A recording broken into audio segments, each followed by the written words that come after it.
Hello guys मोन नैबे जोंहा लास्ट बोसोर बिदाय हरनो थाखाय नै मा एवनाय जादों नैबेयाव नायदो नैबे हांसो बेदर भाजा बे जाहैबाय हांसो बेदर भाजा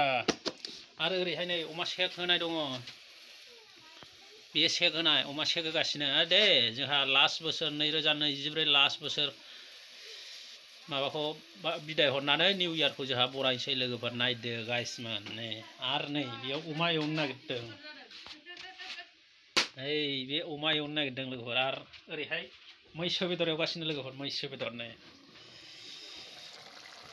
बे मैसो बेदर एवगासिनो लोगोफोर मैसो बेदर एसे देखायनो लोगोफोर नै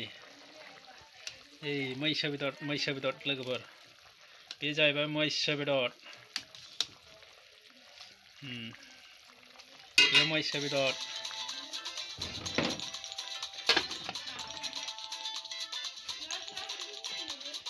अमा एवगोन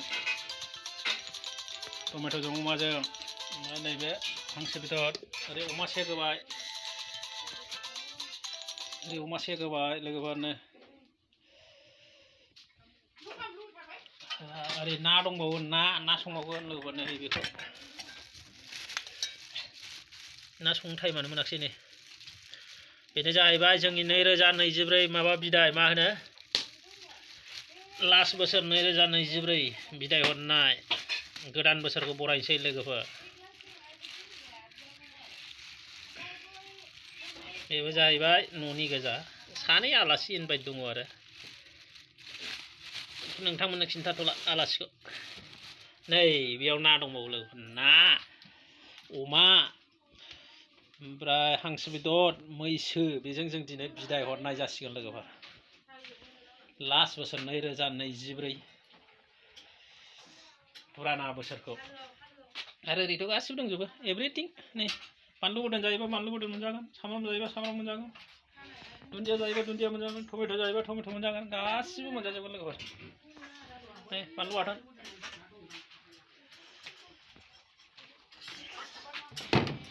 खान्दिसो ना बेयो सेक होगासिनो दङ लोगोफोर सेक आरो अमा एवबावसै बेयाव बैथिंहाय मैसो बेदर एवगासिनो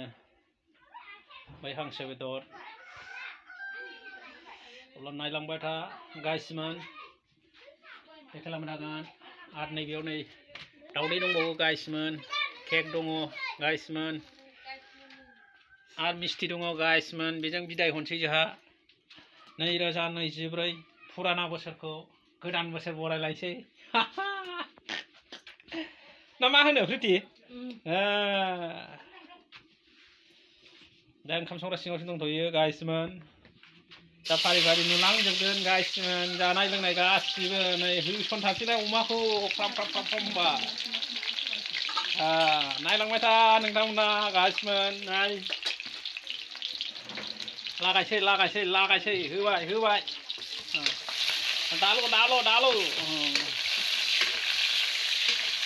अभी हम पुराना साल विदाई दे रहा है पूरा खा पी के पूरा विदाई दे देगा बाहर में नहीं हम बाहर में पिकनिक नहीं खाता है घर में खाता है सब फैमिली मिलके गाइस लोग देखो ये सुअर का मीट फ्राई कर रहा है और शेक भी दिया है इधर आज का मीट है बनाया है और उधर मछली है अब्ला दिनैनि भिडिअआ बेखिनियानोमोन बाय बाय।